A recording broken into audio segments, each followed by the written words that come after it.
You know, I didn't have to see this in movie in theaters, okay? You know, I could have waited to see this at home or even not go to the theaters this weekend. And by this weekend, I mean the weekend after it actually came out. And by that weekend, I mean by when I'm writing this review, since there are other movies to watch at home. Like Spiderhead. Okay, Jurassic Park 6, Return of the Paleontologist it's actually kind of funny since the review I did before this one was Mad Guy by Phil Tippett, who did effect work for both Return of the Jedi and the first Jurassic Park movie, aka the only great one. You can always say you like it or hate the other movies in the franchise, but the original one is the only one that isn't anything less than great, a true classic to this day. It's not one of my personal favorite films of all time, but if someone asked me to stay and watch it with them, I totally will. Now, to recap what I think of the other movies, Lost World was just okay. Didn't see number 3. I've seen clips, you know, Alan. Jurassic World was decent as far as I remember. And Fallen Kingdom was bad. So what did I think of Dominion? Well, I mean, first off, I just gotta say, that is a terrible title name. Who goes Jurassic World? Dominion. I mean, come on, you could have done something more clever like, I don't know, Jurassic World, Demolition, Damnation, Disaster, Extinction, End of Era. I don't know. Okay, well, if I had to use only one, if I only had to use one word to describe Jurassic World Dominion, it'd be that it's alright. Yeah, after sitting through this movie for like 2 hours or 20 minutes, it's just alright. The movie story is by Derek Connolly and Colin Trevorrow, screenplay by Trevorrow and Emily Carmichael, with Trevorrow returning as director of the movie as he did Jurassic World. And after creative differences with Disney for Star Wars: Duel of the Fates, making that movie, well, you know, they made The Rise of Skywalker without him, and, you know, that movie was bad. You know, maybe Trevorrow would show how well he could make a franchise finale, finally. And he did, to an extent. Like, man, after watching this movie, if he took over, he probably would have made Rise of Skywalker from bad to just mediocre. Anyways, there's a ton of background info and support he got for this movie that is interesting to read. Like, people really did believe in him. But I'm judging this movie as is. So, with all that said, what's the movie about? Okay, well, it's been a few years since the events of Jurassic World: Fallen Kingdom, where dinosaurs were left free. And by, you know, the dinosaurs, I meant, like, what, 50 of them, you know, like 20? I don't remember the count, you know. It was definitely less than 100. So now they roam the Earth. Yeah, alongside humans. You know, like, there's, like, thousands of them, like. But, of course, it's going to be a struggle for humans in the modern era to live alongside dinosaurs who were never meant to be, you know, alive today. But they're here. They didn't ask for it, but now they're here. So what's going to come out of it as humanity itself is presented in this movie Split What to Do? Well, we're given two completely different movies to watch until it becomes one movie eventually. Owen, played by Chris Pratt, and Claire, played by Bryce Dallas Howard, are on the run because Maisie, played by Isabella Sermon, was revealed to the world that she's a clone. I don't know how this information got leaked, but whatever. I mean, you know, I feel like should be held responsible for, you know, the fact that she let this all happen because, you know, she's a clone. No, not because she's a clone. No. Who has a clone? No, because she's, you know, her reason because she let this happen is because she's a clone, and, you know, they deserve to live just like her. I don't know. Right, where was I? Yeah. So currently they live in a secluded life in a remote cabin in the mountains because bad people are after Maisie. So, yeah, no. Meanwhile, and get used to the feeling of meanwhile in this movie because, Ellie Sattler, played by Laura Dern, returns to the franchise as she discovers that giant locusts have been ravaging farmlands, destroying crops, except for the ones that have been, you know, grown by Biosyn. A seemingly nice corporation, but get this corporation is actually evil. Okay, look. So, to get proof, she has Alan Grant, played by Sam Neill, join her since he's from the first movie, as they head to Biosyn to find proof that Biosyn's behind the locust, thanks to help from Mia Malcolm, played by Jeff Goldblum. Meanwhile, Maisie does eventually get kidnapped pretty easily. Now Owen and Claire rush to save her before vague bad things happen to her.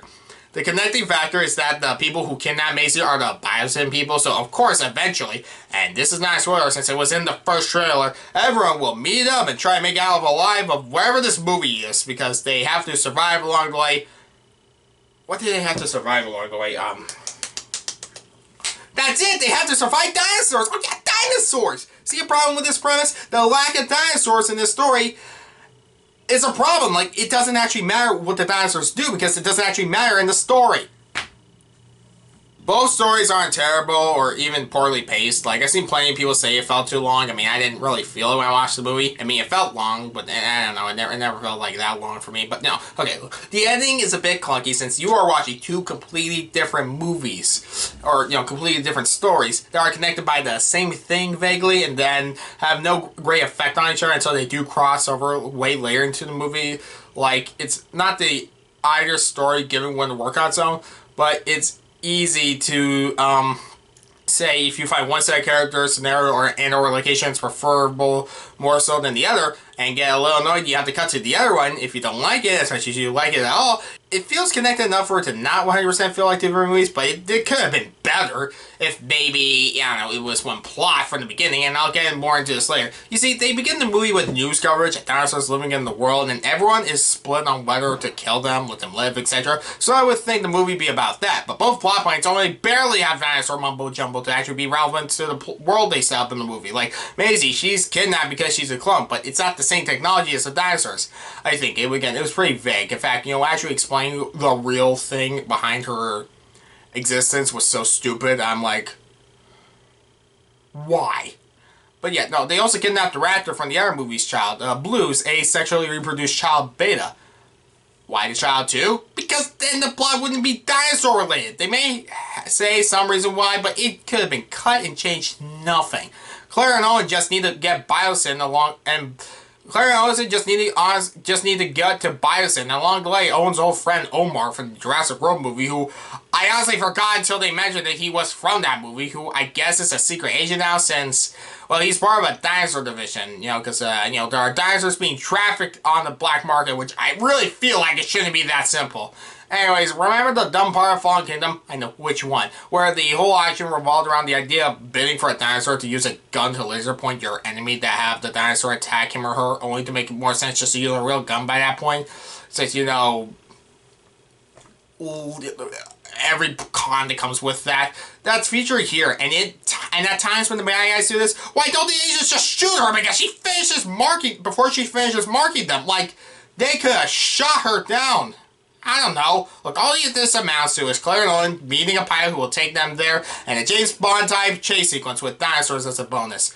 As a bonus, that's right, as a bonus! Look, then with the other plot, I mean, Alan Grant is asked twice in the movie, "Are you coming?" Then with the other plot, I mean, Alan Grant is asked twice in the movie, "Are you coming?" In fact, he even says in the movie, this has nothing to do with us as well. Because he's kind of forced to do something for the story for him to do anything impacting the story. Because unlike Ellie, whose motivation is to find out about what Bison's up to, she just asks Alan to join her because, well, she needs a witness. Or maybe there's something more going on, you know, I don't know. Look, I wish they were partners to begin with the story because, you know, romantic or platonic, they were always friends, so why couldn't they already work together? Oh yeah, characters to fix what people didn't like what they did with them in, you know, Jurassic Park 3. Thank you! Look, again, their plot is to uncover that Biosyn is behind the locust problem. Not their work where they give dinosaurs a sanctuary so they can experiment with their DNA for cures or to diseases. Wait a second! I just realized. Sure, some of the locust stuff is evil, but do they actually do anything bad for the dinosaurs? They gave them sanctuary away from our society to live in peace, and they don't kill the dinosaurs for their experiments, so other than kidnapping Maisie and Beta, which, again, they just need Maisie for her DNA, so why did they kidnap her? It's not like they cut her up inside your brain. They could have just asked for a blood sample or something. I'm not really sure if I'm against the company in this movie. I feel like they're justified for, well, you know, how they do it is really stupid, but, I mean, they have good points. Look, the CEO is, of course, the same generic evil CEO type in every movie, who I honestly didn't even know was from the first movie until I didn't even write this review knowing this, because I didn't even care that much to go, look, I don't think I'm against the corporation. Just the idiots in charge against this character in this movie are idiots. Okay, look, going back to what I said about the movie having one plot after the movie was over, the person that I saw this with noticed my criticism and asked what I do differently. Well, after 10 to 20 minutes thinking about it, I honestly make it about the past and present characters teaming up to rescue the dinosaurs from the vague evil people to bring them to said sanctuary. You know, maybe they have to go against terrorists, like maybe some dinosaurs do kill innocents along the way, make it a moral questioning. Maybe we explore how this world is affected by this more than just a dinosaur might eat you on the street because you're too stupid to not see a dinosaur in the street, or anticipate it when there's been more than a couple of years since this has been the thing. The movie takes place 3 or 4 years later, but it feels more like months later, and that's a huge problem for character development. It's there, like, for what I like about the movie, it does the characters alright. Yeah, I think it is alright. Do they deserve better? Yes. But I wasn't insulted.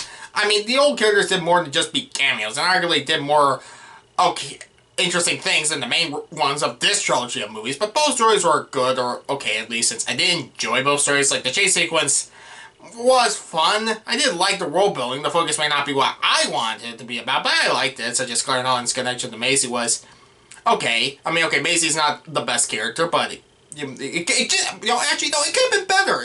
But it was believable enough, and yeah, it is nice to see Goldblum, Dern, and Neill in the same room again, but should that excuse this movie? It's an alright film, I liked it enough, and I enjoyed it, but it could have been better. It doesn't repeat the other movies, at least until I, did more research after this, but look, it feels like its own thing. I mean, it does do a lot of the same tropes, like they said. Like, okay, like when they need people to be, at the dinosaurs that aren't trying to kill people, they always use the Triceratops, preferably a baby, or the Bronchiosaurus. It's always the Brontosaurus. I don't even know if I said it right. You know the dinosaur I'm talking about. The one with the giant neck, because it's like, well, that's the only dinosaur they can think of that people would go, wow, the dinosaurs. Look, like they always do that, and for the dangerous dinosaurs, they use raptors or T-Rexes, or a dinosaur that looks like a raptor or a T-Rex. I know, they're different dinosaurs, but they just look too damn similar. Like Gigantosaurus. Am I not supposed to just think T-Rex but bigger? A raptor-looking dinosaur with feathers. And swims. The Dilophosaurus from the first movie are back. Will they do the same thing in the other movie? I just wish, again, not only for the dinosaurs to be more relevant in the movie, but they honestly spotlight something that visually looks different, other than maybe the Mosasaurus that's only ever in these movies, and maybe if it does something actually cool or not. I still love in the first movie the scene where the pterodactyl picked up Lena Luthor and dropped the... No, it didn't drop it. No, the pterodactyl and Lena Luthor got eaten by the whale dinosaur thing. Entertainment on the big screen, that's what I'm asking for. Maybe use, actually, in fact, maybe use pterodactyls again, or a stegosaurus. I'm not a dinosaur expert, but these movies, the first Jurassic Park movie made the world more fascinated with dinosaurs than ever before, bar none. And it's not only because they made them interesting to learn about, but they used great effects to bring them to life on the big screen. And as time goes on, remember use these effects, and I wish these dinosaurs I'm currently watching on the big screen didn't look lesser than the one that came almost 30 years ago. It's not terrible here, but take a simple modern effect, for example, like, with, not just practical, I mean just CG. Paddington, okay, take Paddington, for example. He doesn't always look 100% in the room, but he's expressive and has an impact on the character's story and location. It makes the character feel like he's actually in the room, even if I already know it's an illusion. But I don't know how to do CGI, so, I mean, what do I know? This movie had a budget of $185 million. Look, in the end, I have more to talk about negatively and then positively, but I'm not honestly mad or even disappointed. It's not like they could have done much, they could have done more, but they did an alright job. Since I enjoyed the movie from beginning to end, I wanted to see what happened next, even if I already predicted what would. I laughed, I know, jokes. This movie is barely passable for me, so it's just alright. But Jurassic Park should be more than that, and this movie is a clear sign this franchise should be extinct by this point, so thinking about it, this isn't an alright movie. No, wait, I don't want to watch this movie ever again. Why am I saying this is alright? It's not an alright movie. It's a mediocre product. Man. Congratulations, Dominion. You made me sad now. Yeah, I give. So yeah, I guess I like this a lot more than some people, but definitely not as much as the people who actually did like it, so thank you, Dominion, for making me feel this way. Go think yourself. I give Jurassic World Dominion a 5.5 out of 10.